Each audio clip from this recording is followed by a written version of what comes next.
nothing I can say that folks don't criticize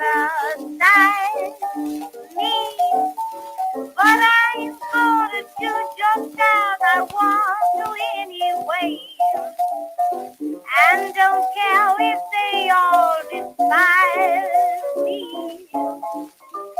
If I should take a notion to jump into the ocean, ain't nobody's business if I do. Rather than persecute me, I choose that you would choose me. Ain't nobody's business if I do or if I do. If I go to church on Sunday, then cabaret on Monday, ain't nobody's business if I do. If I let my best companion drive me right in the canyon, ain't nobody's business if I do or if I do.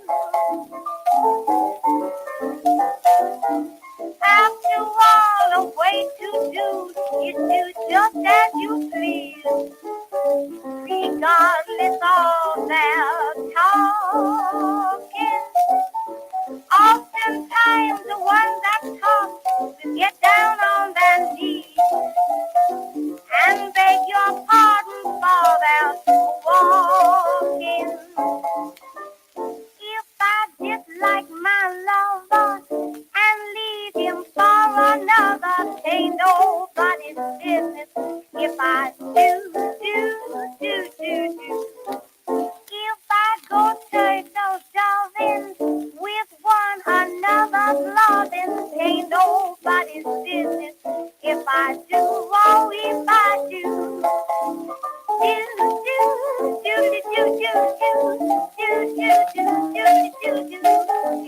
Mr. Down, 'cause it ain't nobody's business if you do. If my friend ain't got no money, then I'd say, take all mine, honey. Ain't nobody's business if I do, not if I do.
Absolutely, Mr. Sheriff.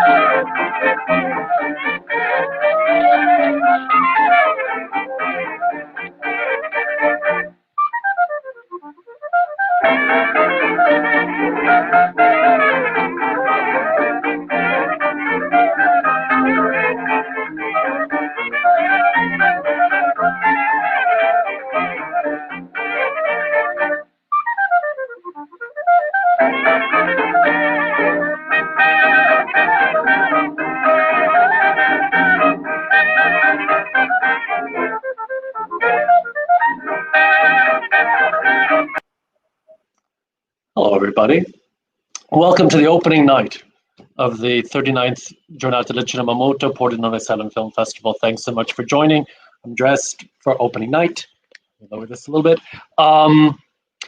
Before we start, what I want to call attention to, which I didn't do earlier, is the wonderful, extraordinary festival trailer that Richard Williams so beautifully did for us a number of years ago, which is very close to the heart of everyone who has attended the festival, anyone who will see it now. Dan van den Horck has generously recorded 11 different accompaniments to each time that the trailer is being screened. So we're thrilled that this is our symbol, our identity. And we're equally thrilled that Dan was able to record such lovely little pieces for each one. Before we start the discussion, we're going to have a brief introduction from the Library of Congress. So stay tuned for that, and then the conversation afterwards.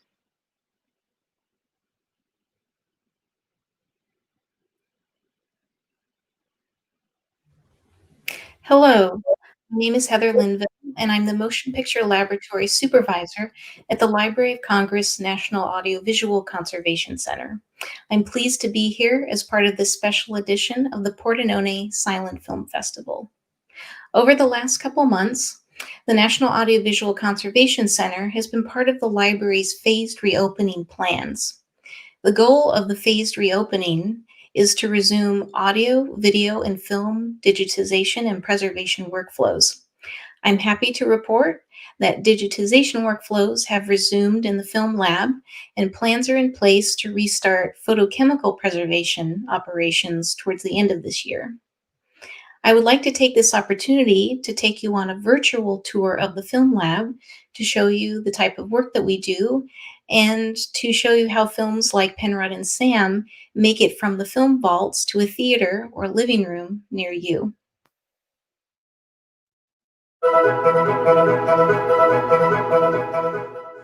Once a film in the vaults is determined to be a source for either digital or photochemical preservation, the first stop for that element, once it arrives in the film lab, is film inspection and repair. Film is inspected and uniquely prepared for each workflow based on the type of equipment the film will run through, whether it be for digitization or photochemical preservation. Each staff person preparing film for preservation has hands-on experience operating the printers and scanners used in the lab. Therefore, they know what repair or film preparation is needed based on their assessment of the condition of the source element. This ensures the prepped reel runs smoothly in order to achieve the highest quality preservation of that element. Once prepped, the film makes its way to one of our 2 ultrasonic cleaning machines to remove any additional dirt and debris on the surface of the film. If the source element is being preserved photochemically, it moves to one of our 4 printers to be used to create a new preservation master element, or access copy, like a new 35mm print. Here we see a source element being threaded onto one of our printers. This is the lab's BHP wet-gate printer. Wet-gate printing enables surface scratches on a preservation source element to be temporarily hidden at the time of exposure onto a new element. This is done by immersing the source frame in a liquid that hides the scratch. As a result, the defect is not printed or exposed onto the new film element. Along with the exposures determined by the lab's chief timer, printing begins, creating a new properly exposed film element with minimal defects built in from the source element by way of wet-gate printing. This newly exposed film stock moves to the processing stage, where it is developed on one of the lab's 2 processors. One processor is used to create new 35mm black and white prints. The other, processor number 2, as we see here, develops new 35mm black and white preservation master elements. The exposed but unprocessed stock goes to the dark side of the processor and is threaded on the machine, beginning its travel through the various processing baths. At the end of the trip, the newly developed preservation master reel takes up on the other end. This reel will be evaluated by the chief timer to ensure the exposure and printing steps yielded the expected results. If a source element is prepped for digitization, the reel moves to one of our 3 film scanners. At the film preparation stage, scanning resolution is confirmed based on the assessment of the film element. In most cases, original camera negative elements, as well as masters and prints made from those camera negatives, are scanned at 4K resolution. These archival master files in a DPX format are converted to JPEG 2000 for long-term storage in our digital archive. Digital workflows can vary on a title-by-title basis based on the end deliverable needed. For theatrical presentation, restoration techniques always include color correction or tint recreation using one of the lab's 3 Resolve grading suites.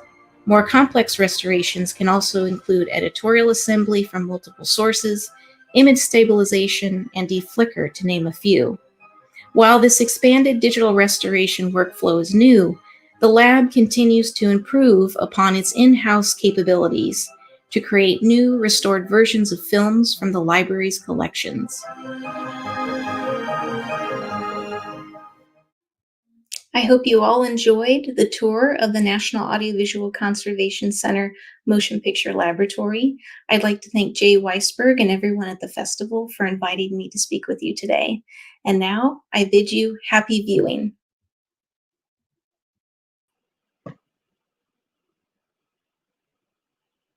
Thank you very much, Heather. Thank you, Library of Congress, for bringing us such a fantastic film. So now we're going to have a discussion. Remember that there is the possibility for the audience to ask questions in chat that we will then field to our guests. So I'm very happy to be able to introduce to you first Stephen Horne, the wonderful musician who accompanied the film. He's with us from London. Hello. Hello, Stephen. Then Katherine Fusco, Associate Professor of English at the University of Nevada in Reno. Hello. Hello, Katherine. And David Pierce from the Library of Congress. Welcome, Jay. Thank you very much. David, you're in Culpeper now or in Washington? No, I'm in Culpeper. The library is based in Washington, but the film, television, and recorded sound archive is in Culpeper. Great. Okay, thank you so much for being with us. I'd like to first actually start with you, David, if you could talk a little bit about William Beaudine, because we have this unfair assessment of him, I think, because he made so many films later on in his career, so many, I have to say, really awful films. Some things like Jesse James Meets Frankenstein's Daughter, I think, is something that will haunt me forever as a child, because I just remember how awful it was. And yet then you see something like Penrod and Sam, you see something like The Canadian, you see something like Sparrows with Mary Pickford. There's an inventiveness, an understanding of visual style that seems to have been forgotten. Yes, well, William Beaudine's career took a bad turn in the 1930s, but he started out, as many others, in working for D.W. Griffith as an assistant director, and then moved into directing two real comedies, and then was able to take his comedic skills into making features for Warner Brothers. And this movie was released by First National, a different company. He was out on loan from Warner Brothers, and it was his ability to get these performances out of the child actors in Penrod and Sam, and in films both before and after this one, which unfortunately don't survive, which led to his being hired by Mary Pickford to do two films. First, Little Annie Rooney, which is a child film, kids film with 30-ish Mary Pickford playing one of the kids, and then Sparrows, and he gets wonderful performances out of the kids in those. And then he went on to work at Paramount, and his last film for Paramount was in 1934, The Old-Fashioned Way, with W.C. Fields. And then he said that he made a fatal career decision. He got an offer to direct a film in England and thought that would be a good vacation for he and his family. And then he spent 3, 4, 5 years in England, ended up making some films with Will Hay, and then, which are quite delightful. And then when he came back to the US, nobody remembered him, nobody wanted to hire him. And that does sound kind of fishy, but if you read Peter Bogdanovich's interview with Alan Dwan, Dwan made a picture in the UK in the early 30s and had the same problem when he returned, in that nobody wanted to hire someone who hadn't made a picture in a year. So Beaudine took whatever jobs he could get and made a lot of films, made them quickly. He wasn't, it was really kind of the same style of filmmaking that applied for television. And he moved into television in the 1950s and directed many series, including many episodes of the Lassie television show. But the thing that I look for is not, what kind of films are you making, but how long was your career? And this is someone whose career started in 1909 and continued into the 1960s. So I think that he had a successful career, but he obviously worked in many different levels in the industry, starting off on the top and ending up, with many years at Monogram and other independents, production companies, and then finally picking up work where he could get it. Mm. Katherine, you've been doing quite a bit of work recently on the Our Gang comedies, and also the workings of children and race as well in American film. And I wonder what your reactions were when you first saw Penrod and Sam, how you saw that fitting into and then differing from the Our Gang films and others of that period. Yeah, it's interesting. I think there's I saw in the notes introducing this film a note saying that this film avoids a lot of the racial stereotypes we might expect of a film of this kind, and I think that's true to a certain extent. So I don't know if other people react the same way, but there's a moment where Penrod is getting ready to blow coal dust right onto Roddy Jr., and it feels very much like a setup for a blackface gag, and then we don't actually get the blackface gag, which is something of a relief. And also, I think this film shares with films like the Our Gang films this kind of integrationist feeling, where the black children and the white children and a Jewish child are playing together, in this lot, and it's this kind of utopian space. I do think there are some interesting differences in the way that the black children are treated in this film as opposed to the white children. So on the one hand, I do think we've got that integrationist impulse with the children, although like in the Our Gang films, there is very little of a black adult world on screen, and that's kind of interesting. Whereas we have so much of a white adult world that we see. But also in the performances, I think you can see that there's a difference in the acting style that's being drawn out of the white child actors as opposed to what's being drawn out of the black child actors. So I think the acting that we see the white children being directed to do is much more naturalistic, where we do see some of that kind of mugging from the black child actors. And they're also the comedy that they're involved in is a lot broader. So there's a lot of jokes, I think, that tie the Black children to animals particularly, whereas sometimes the comedy with the white children is a little more subtle. But one thing that's kind of interesting about this film compared to the Our Gang films is the presence of a kind of romantic possibility for the Black children, right? There's that little flirtation with the girl sweeping the porch, and then there's obviously the parallel romance for Penrod, and that's something that's pretty absent in the Our Gang comedies, and so it's kind of nice to see that here. It's nice to see that Black girls exist in this world, whereas they're relatively absent in the Our Gang world. So I thought it was a pretty interesting film. It kind of cuts progressive in some ways and is a little bit regressive in other ways. I was also just interested to see that the Black children are playing rebel soldiers in the Civil War game that opened the film. So. Yeah, absolutely. For me, it's so interesting to see how the screenwriters, Louis Leighton and Hope Loring, really changed the novel. The novel is considerably more what we would think of as outright racist.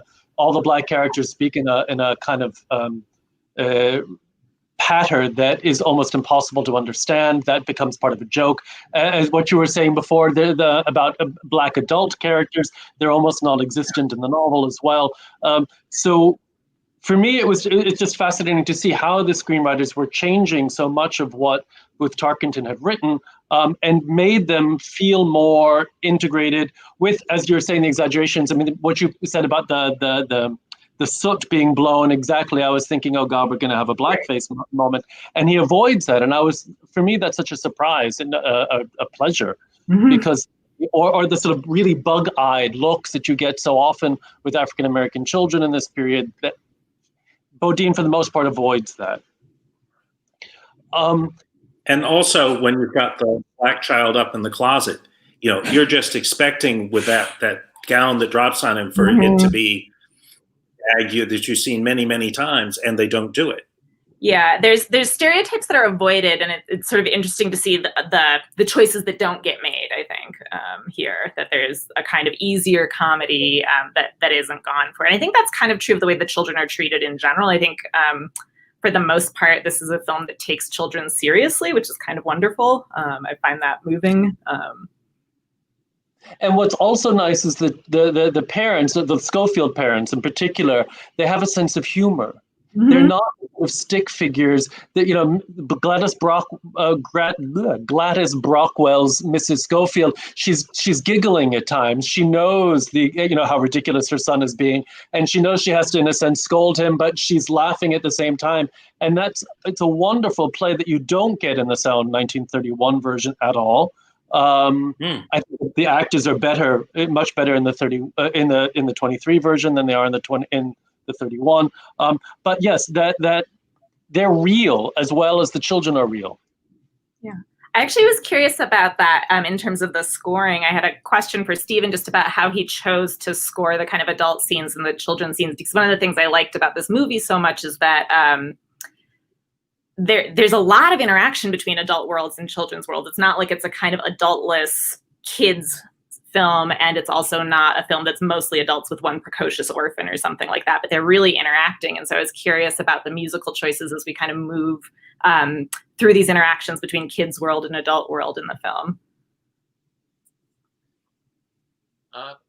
Good question. I don't think I was consciously trying to bring out the differences in the world. I was more marking the emotional and comic development, other than showing some of it.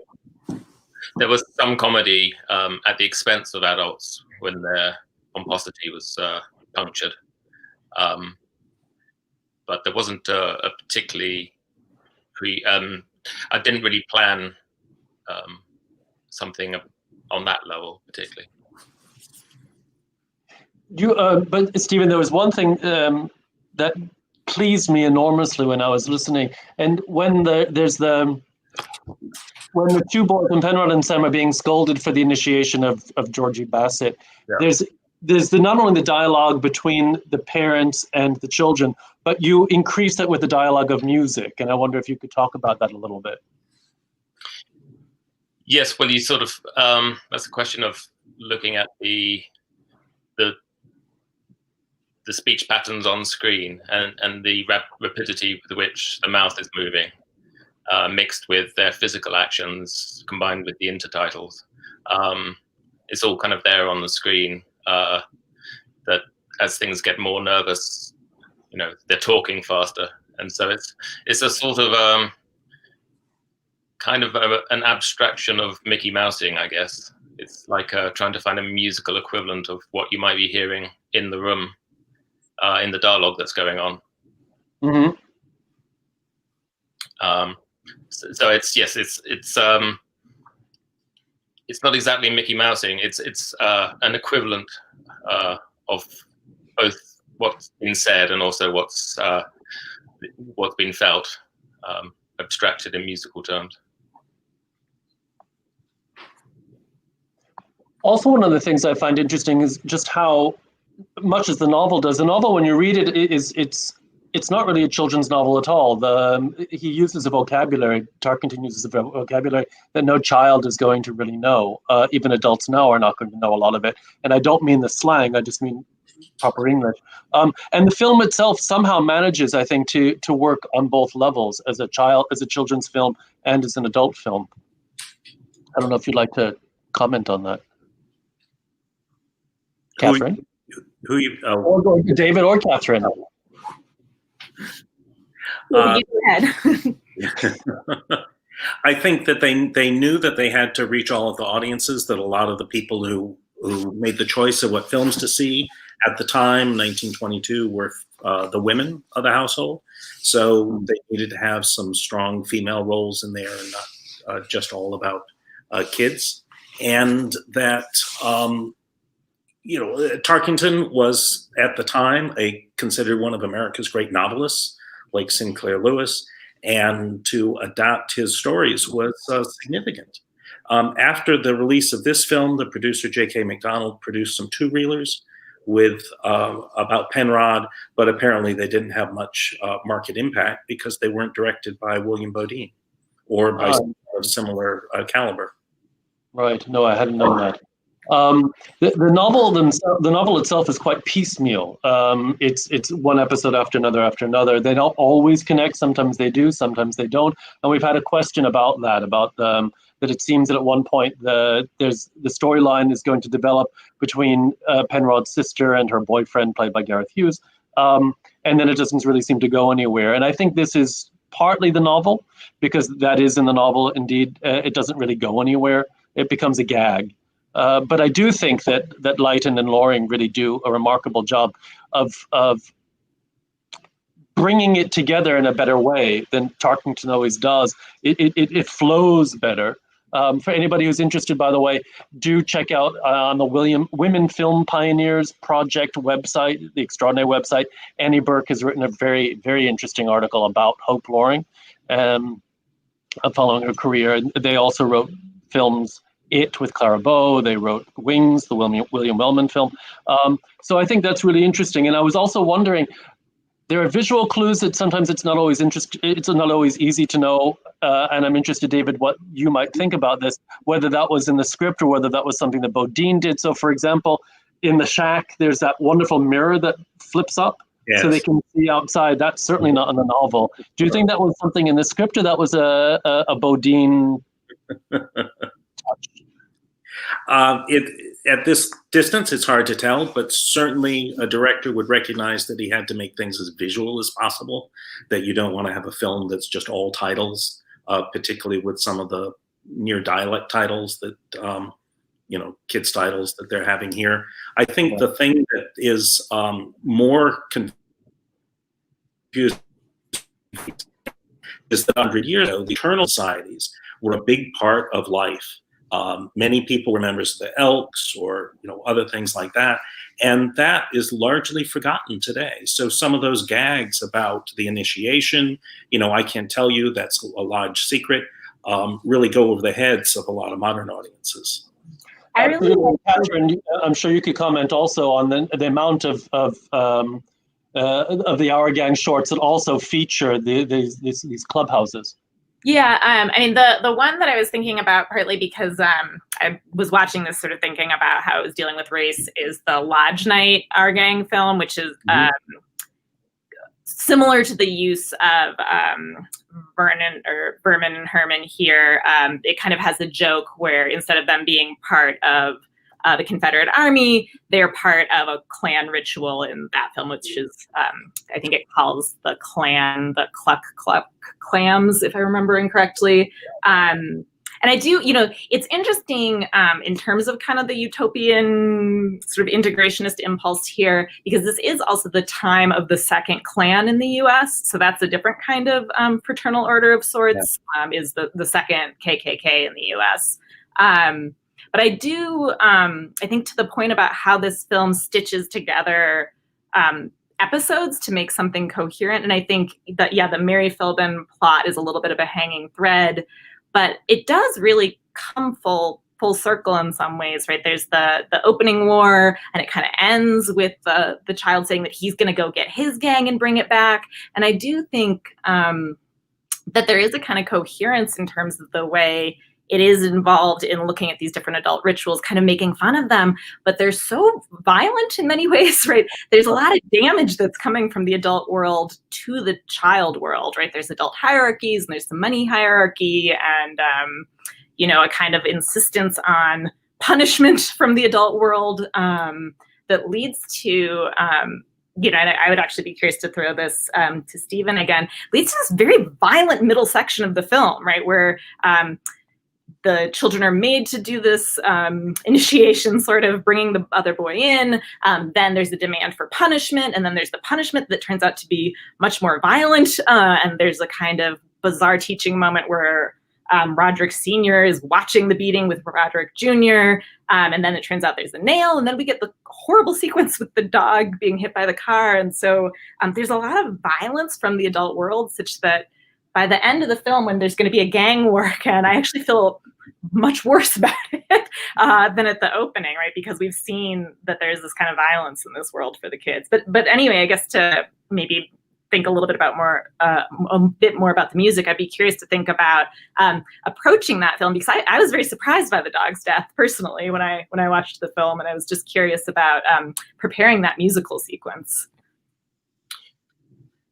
Yeah, I mean, what I always try to do is play the film in the spirit that I think it was, with which it was made, rather than my 2020 reaction to the film. So my feeling was, I think if anything about the film feels a bit politically incorrect now, it's sort of aspects of bullying and corporal punishment and things like that, rather than perhaps, the racial stereotyping.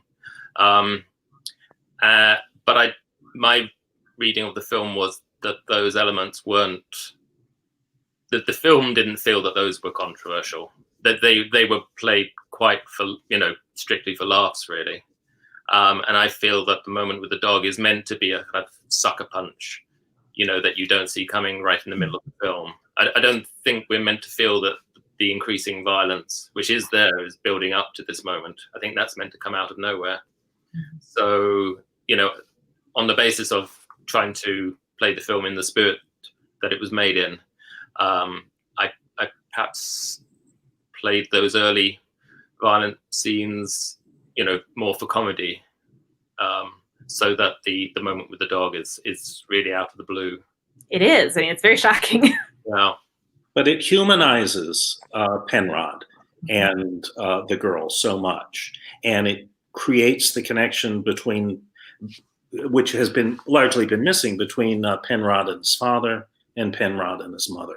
And I think it would be a much more just kind of superficial film if we didn't have that humanizing bit in the middle. And it also shows with the rich man that even though he ran over the dog with his car, he feels absolutely no emotion as far as taking the graveside away or anything regarding to Penrod. It's just a thing to him. Absolutely. And what I also find interesting is that entire sequence, that plot line doesn't appear in the book at all, in any of the three Penrod books that Tarkington wrote. But although the 1931 version is a different screenwriter, they've kept that. So clearly it was realized exactly, I think, David, what you're saying is it makes Penrod, it humanizes him more. It makes him a much more sympathetic character, certainly more sympathetic than he is in the book, I find. And it allows the development of the relationship between his parents that I think it just works so well. Yeah. Can I pick up quickly on the Mary Filden subplot? I think, first of all, it provides some nice parallelism between what romance means at different ages of your life within that family.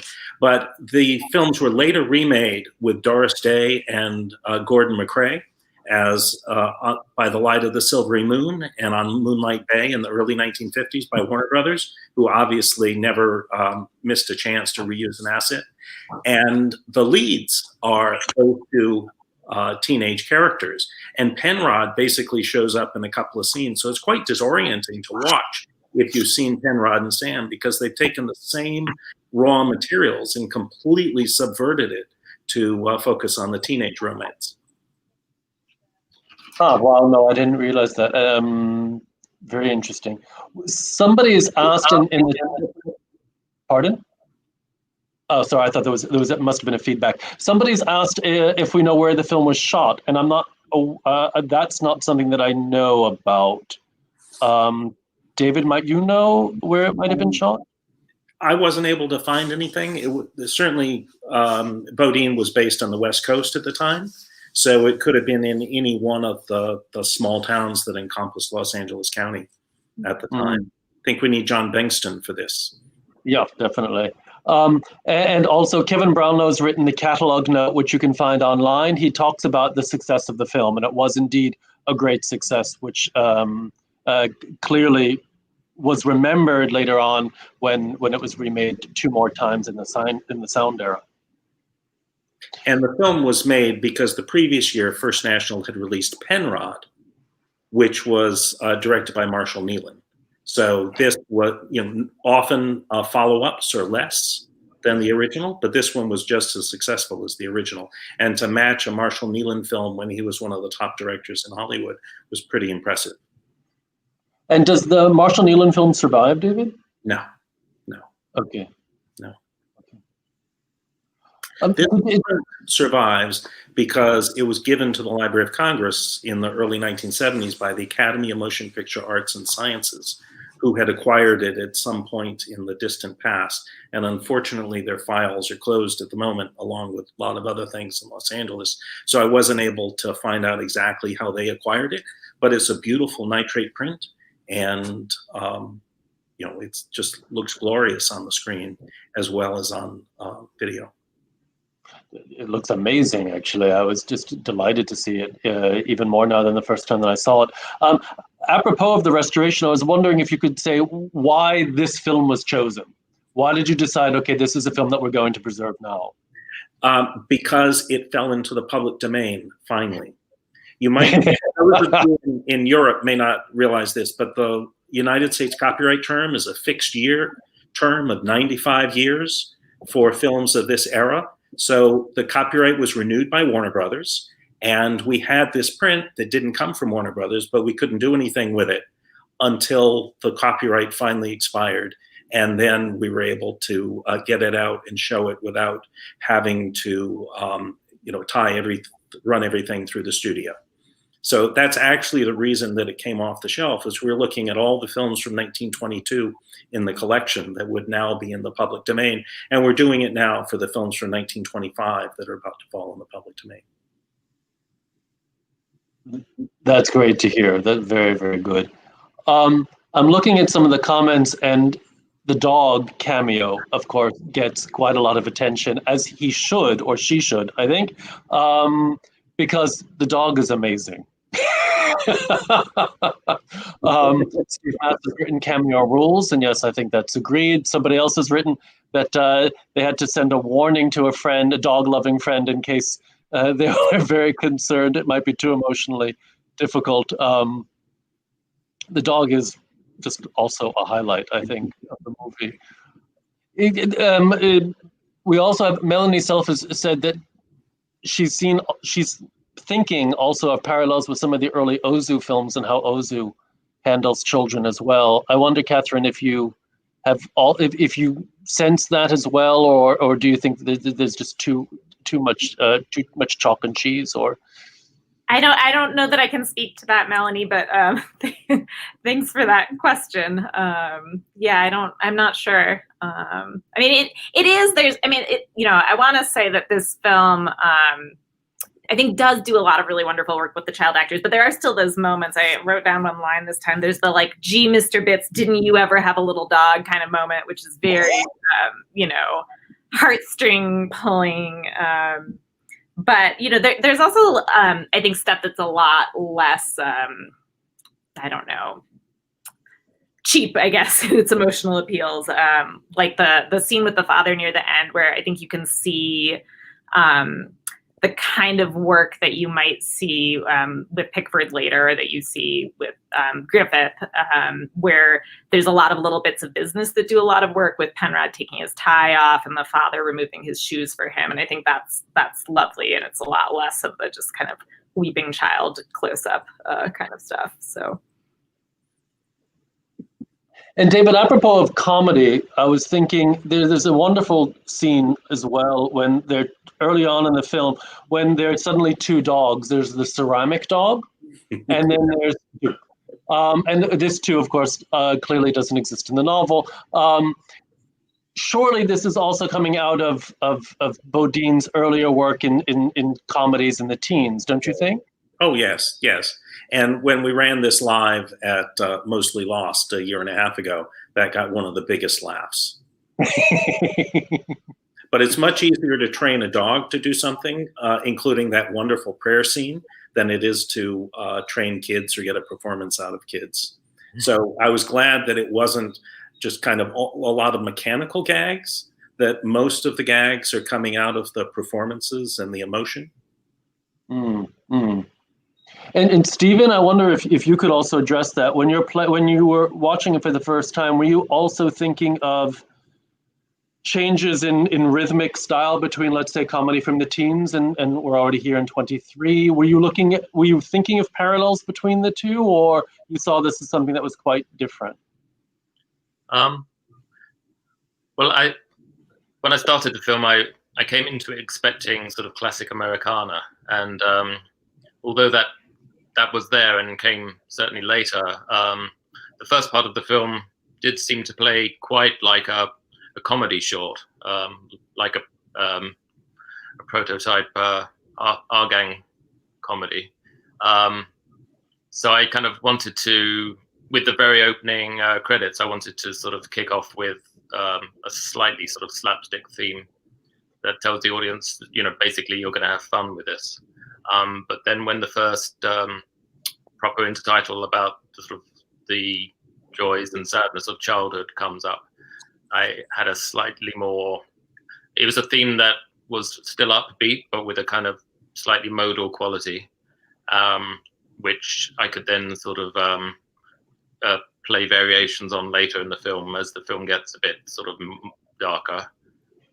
And I also wanted the theme to have a sort of slightly rushing, out of control quality to it, like sort of almost tripping over its feet.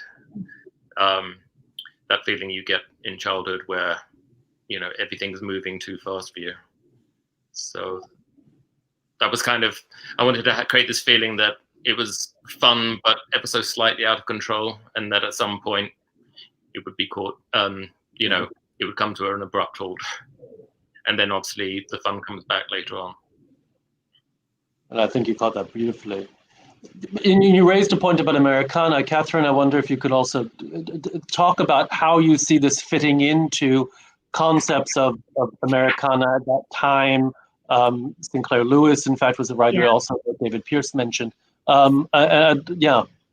Yeah, I mean, I think it is interesting because it isn't just, it's not pure nostalgia, right? It has, I think, a little bit, it's not as modernist or dark as something like Weissberg, Ohio, I don't think, or it's not quite as critical as a novel like Babbitt or something like that, those novels, but I do think it has some of that critique, right? So the novel, the Tarkington novel is from 1916, I believe, and this is 1923, and so I think a lot of the Americana is placed onto the children specifically, right? And I think that's part of what's interesting about the way that they're playing with adult rituals, right? And kind of puncturing those adult rituals, right? So they've got the army, right? So the Americana, also the Civil War, which is, there's a kind of nostalgia, this weird nostalgic relationship to the Civil War in the era. So that's all kind of placed onto the children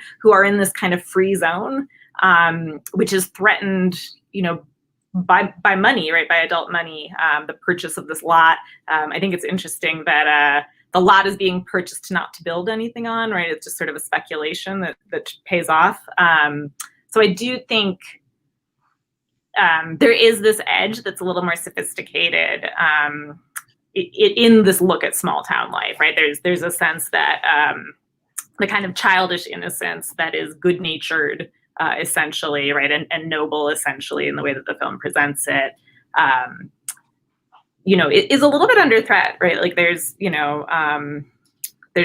some adult interference going on with that. So it's, I think it is cut a little bit by the presence of this kind of adult world. So it's not just everything is kind of solved with schoolyard fisticuffs, right?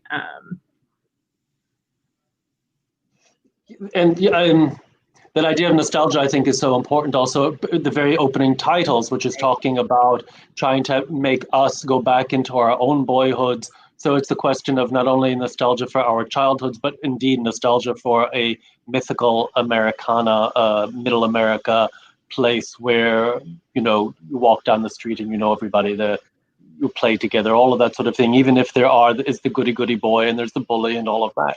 But at the same time, there's something quite mythical about it. Yeah, and even, the film is able to imagine, I'd mentioned that the Black children are made part of the rebel army. They're also in that pageant of 1776, right? They're there too. So there is this real fantastical imagining of the past by the film, right? That's very utopian in its look backwards, right?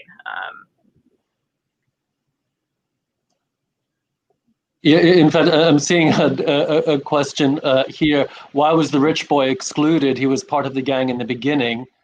Is there any lesson to be learned from that? Well, I noticed that when the rich boy's father buys the lot, that's the only way he can express love, is by excluding, the other kids, by buying something for his kid, so his kid can then exclude other kids. And that so many of the things that the kids are doing, on that lot with the their lodge and the initiation and the circus are echoes of what grown-ups do.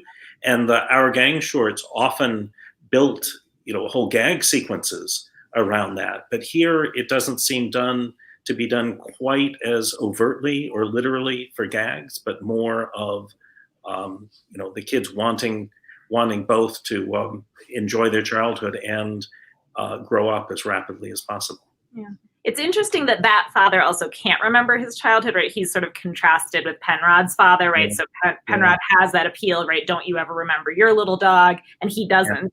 Yeah. And then the father clearly does, like he looks out the window and sees how Penrod plays with the lot and clearly does remember his boyhood. So there's this kind of difference, this parallel difference between the fathers and sons there. Yeah. But as charming as the film is, I'm just cringing when the father, husband, sells the lot without mentioning it to his wife until after the fact, and then takes the family savings to buy it back without mentioning it to his wife until after the fact. And it's clear that dynamic was what was in place at the time. And the wife's job, well, there was actually a cook in the house. So what was the wife's job? What was her role? Just as what's Mrs. Schofield's role too, you can say. I mean, they have the African American maid, and actually, which is interesting because in the novel she's Irish rather than African American. With all of the expected Irish stereotypes in terms of how she speaks as well with her friend. But yes. Sorry, I'm just looking at one of the comments now about, talking about how dark it can be and the concept of schoolyard order, I think, which is also, and the parallels, which is what you're saying, both of you, about parallels between childhood and adulthood. Somebody has also asked if, this is an aside, if the ceramic dog was an early example of product placement, as in his master voice. I don't think so. In 1923, it would have been already kind of late, I think, for an early product placement. Don't you agree? I think that it was, since it didn't say Victor anywhere, I think it was just a gag that some of the audience would get, and others it might just go over their head. Yeah, no, I think you're probably right, but it is a really good gag.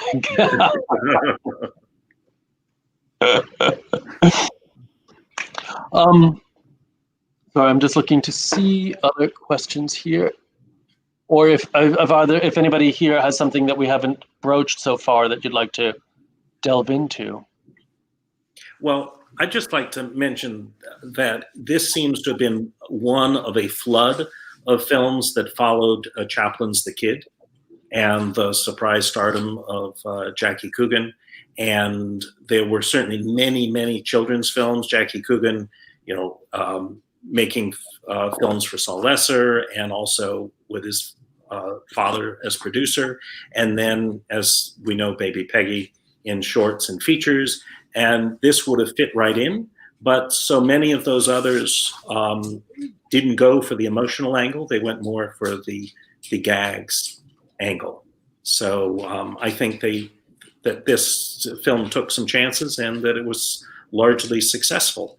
But you could have had no trouble walking down the street in a big city and finding a theater that was showing a movie with a kid star. I do agree with that. Oh, sorry. I was just going to say, I really agree with that. I've been reading lots of fan magazines lately, and there's a lot of complaints about the kind of number of children's movies, right?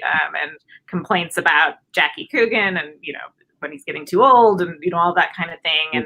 And, complaints about the sophistication of the American moviegoers' viewing palette from certain people writing letters. And I think this film avoids some of what people would have been complaining about when they felt that, too much children's fare might be showing up. Yeah, so. And it was still fairly early in the cycle. Yeah. It's a shame, from what I understand. I mean, Beaudine had made films with Wesley Barry before, at least 3, I think, before Penrod and Sam. So Barry at that point, I think, was a little bit older than the children in Penrod and Sam, but still they were considered children's films, and I don't think that any of them survived. So it would be interesting to sort of go back at least to see what the reception of those were, how they were working with both the idea of childhood and also the idea of Americana. Right, but and Wesley Barry had played Penrod in the Marshall Nealon film the year before. Yeah, no, exactly. So I think that's really interesting. And also that it seems that the children are coded as younger in this 1923 version, because Barry, I think, would have been older again in 22, and in the 1931 version, the children are older. So I don't, and why that might be, I don't know. Yeah, I mean, that might actually, Katherine, I don't know if you've given that some thought of where's the sort of cutoff with boys on film. Yeah, I mean, I've thought about that specifically. So if folks don't know, someone asked a question about Berman's name. I mean, there's a lot of gag naming of Black children in particular, especially in our gang. And so Buckwheat, Farina, all the kind of serial named children. But Herman goes on to be Pineapple. That the young actor who's playing Herman here goes on to be Pineapple. And I think the aging out is really interesting, especially with Black child stars who were very beloved. So Alan Hoskins, who plays Farina in our gang, who's little brother to Pineapple, was just, I mean, the intense emotional attachment that people had to the character of Farina, it was overwhelming. And people were really sad when he aged out, which if I recall correctly, was around 12. So like as puberty is coming, right, as puberty is beckoning, there's, I mean, Shirley Temple kind of went through a similar thing. People were kind of concerned about her becoming less cute. The onset of adolescence where I think some of the play at adulthood no longer looks charming, right? Because it actually is proximate, right? So you can't satirize adulthood in quite the same way, or the play towards sexuality and adult themes no longer can feel as innocent or as safe, perhaps. I think that's there, but obviously dependent on the appearance of the child, right? So. There were a lot of complaints about like Jackie Coogan being too old to wear bangs in some of the magazines. There's I think some of it is just a reaction to like gangliness that comes on at a certain point. And Mary Pickford too old to wear curls at a certain point too. I think I imagine all of us at the moment are missing the fact that it would have been marvelous if Baby Peggy could have joined us. Diana Sarah Carey, who wrote so movingly about not only her experience as a child star, but also about other Hollywood actors, Jackie Coogan included. Her passing this year was just another nail in the horror of 2020. And of course, even several years ago, at this point, I think it's just over 4 years, Jean Darling, who was in a number of the Our Gang films and also spoke so movingly, but also intelligently about what that whole experience was, being a child star and then being aged out of that. But it would be interesting to think more about the differences between boys and girls and how the public perception was regarding both, or how the studios perceived it, even more perhaps than how the public. I think we're just nearing up the 1 hour mark, and so I think we should probably end, unless I'm looking for any other questions here or any other things that somebody else would like to comment on. No? Okay. Stephen, we're going to just say again, thank you so much. And we'll be also seeing you on Tuesday. Yeah. No, on Friday. I'm sorry, on Friday for a discussion also with other musicians about the use of multiple instruments in films. So we're looking forward to that. Thank you for joining us. Thank you, Katherine. Thank you, David. It's been great to have you with us. Just another thing before I go, tomorrow, don't forget, the screening at 5 p.m. is the brilliant biograph from iFilm Museum, and then at 8:30, the Chinese film Guo Feng. So thank you again to my guests, our guests, and see you tomorrow, I hope, and see you in Pordenone next year.